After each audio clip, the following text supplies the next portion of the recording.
총선 얘기 조금 하죠. 민주당이 이제 통합비례당 준비에 이제 착수하고 또 용해인 신당 우리 이제는 이제 이름이 좀 정해졌죠. 새진보연합이라는 이름으로 여기서도 이제 제안을 했는데 의석을 번갈아 가면서 배치하자. 그러니까 이제 그동안에 이제 여러 이제 논란이 빚어졌던 게 이제 민주당 앞순번을 민주당으로 배치할 것인지 아니면 신당으로 배치할 것인지.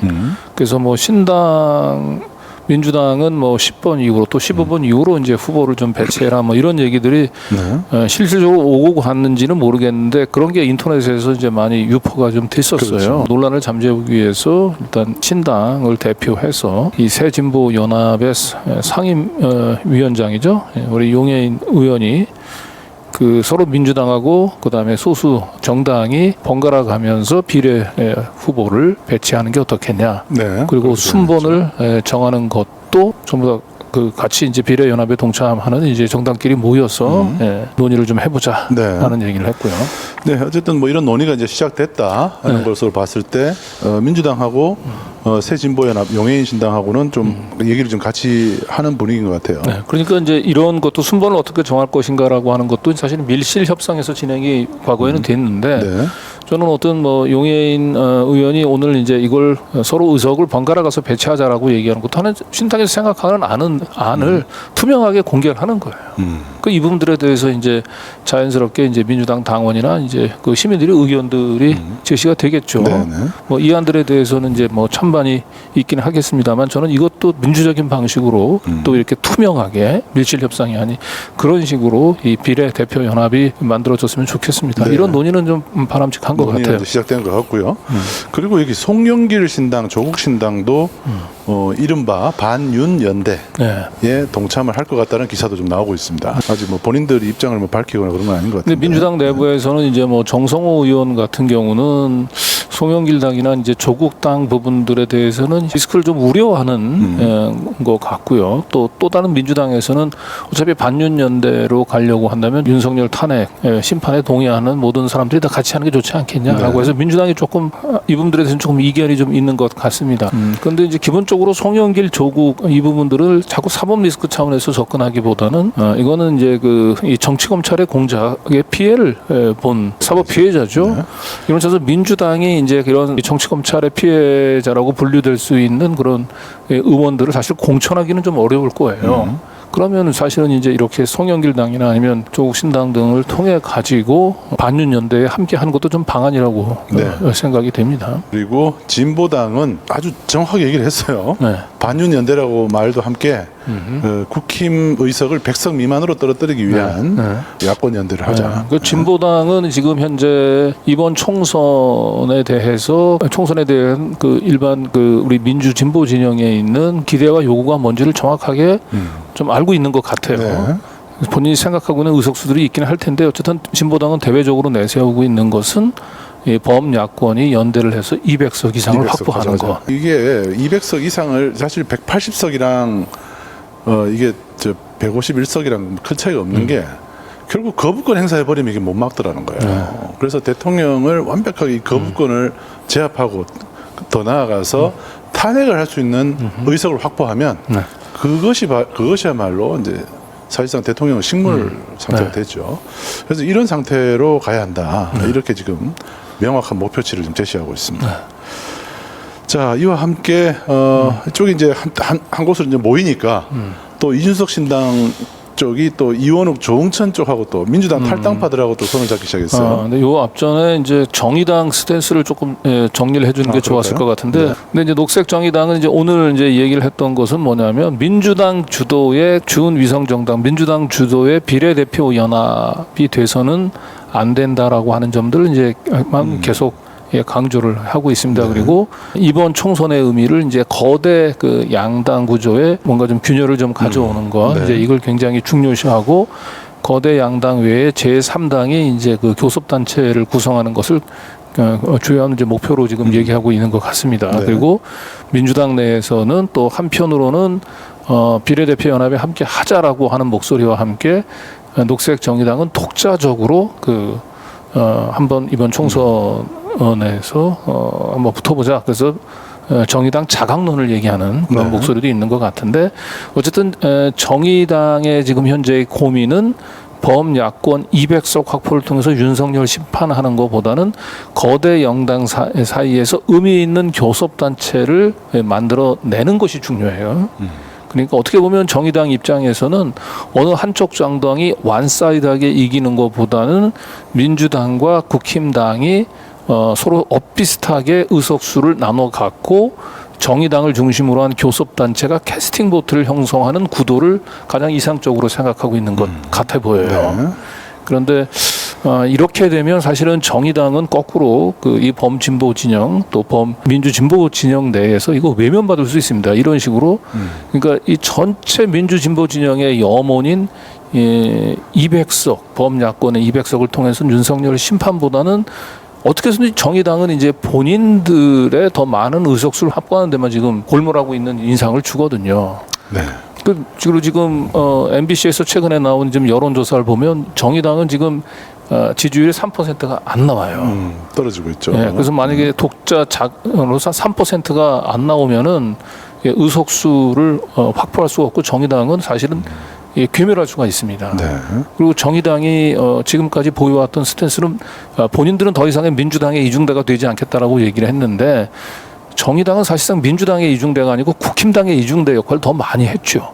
그래서 그런 부분들에 대해서 그 민주진보 진영에 있는 시민들이 정의당에 대해서 많은 트라우마를 가지고 있습니다. 그런데도 본인들이 반성을 하기보다는 범야권 진보 연대를 통해서 200석 확보를 하자라고 하는 그 시민들의 그 염원이나 비원보다는 본인들 스스로 뭔가 그 독자적인 교섭단체 구성에 이 무게를 두고 한 이런 행보를 하다 보면 진짜 국힘당과 함께 정의당도 이번 총선에서 심판을 받을 수가 있습니다. 네. 하여튼 뭐 민주당이 이제 가장 큰 야당 중에 제일 야당이죠. 민주당이 먼저 큰 틀에서 이렇게 열고 같이 가자고 얘기를 했을 때 사실 민주당이 뭐 병리평 가면서 뭐 우리도 우리 것만 챙기겠다 이렇게 가버리면 다 각자 도생의 길로 갈 텐데 오히려 지금 반윤 연대를 민주당이 지금 만들자고 선언을 한 거잖아요. 그러면은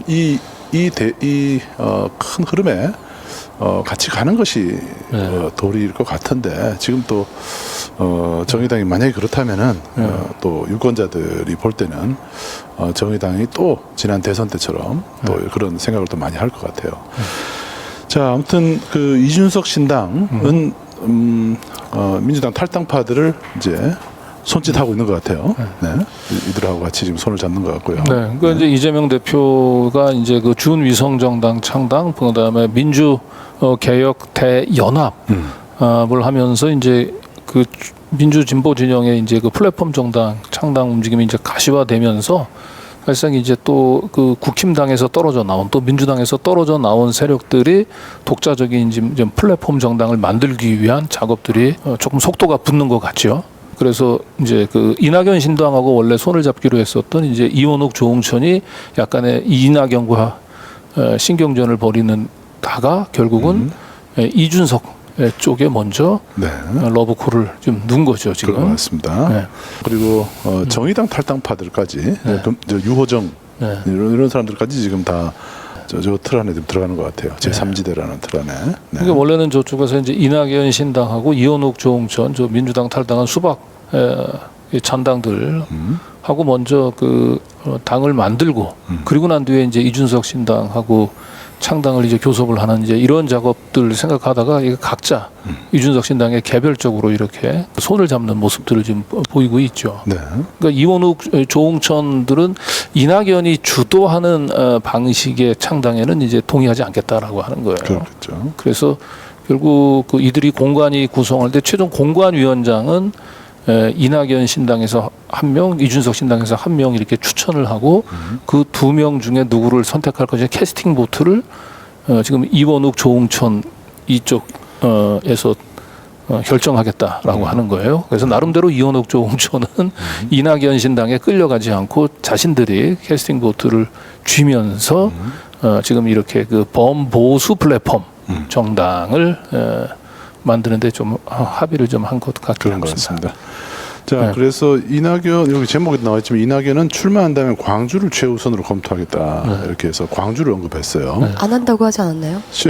출마한다면 그러면서 광주를 갔어요 또. 이게 여기 5.18 그 묘역이 이제 월요일 날 이재명 대표가 선거제에 대해서 기자회견을 했던 바로 거기죠.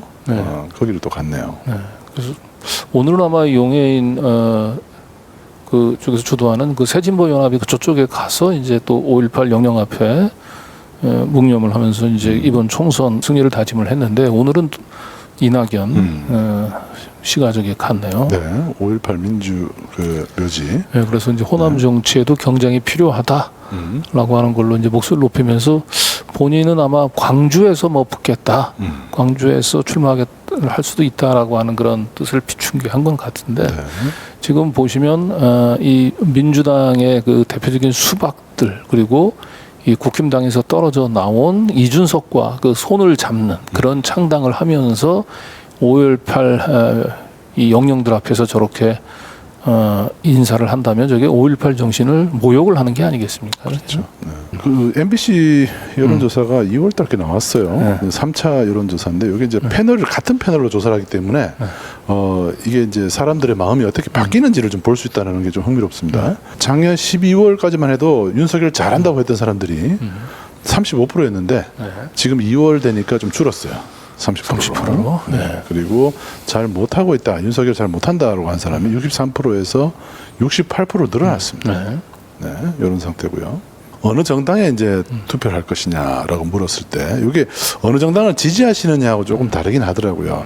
어느 정당을 지지하느냐고 물었을 때는 아까 말씀하신 대로 정의당이 3% 미만으로 떨어졌습니다. 그런데 여기서는 이제 5% 정도 어느 정당을 투표하시겠냐 할 때는 또 정의당이 좀 올라가는 기세를 보였어요. 이거는 지금 이제 그 민주진보연합 플랫폼 정당이 만들어지지 않았기 때문이고요. 그렇죠. 그 플랫폼 정당에 이제 정의당이 함께 하지 않으면 정의당을 지지하는 저 지지율이 상당히 빠질 수 있습니다.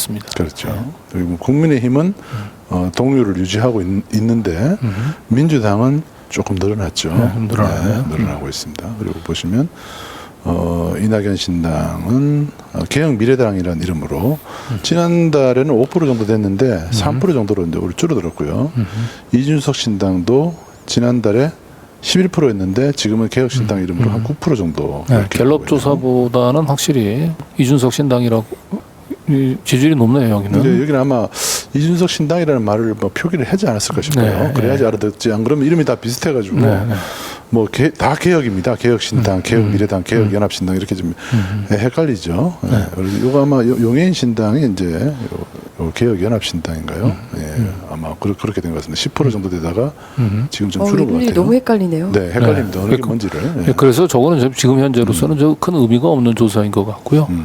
그 민주당하고 국힘당 제외하고는 그렇죠. 결국은 이제 국힘당에서 갈라져 나온 보수 대연합 그리고 민주당을 포함한 민주개혁 대연합 이 플랫폼 정당이 만들어지면은 조금 지지율이 다시 한번 출렁일 것 같아요. 그렇죠. 네. 자, 이 정도 현재 그 총선 소식은 이렇게 저희가 짧게 단신으로 이렇게 전해드리겠습니다.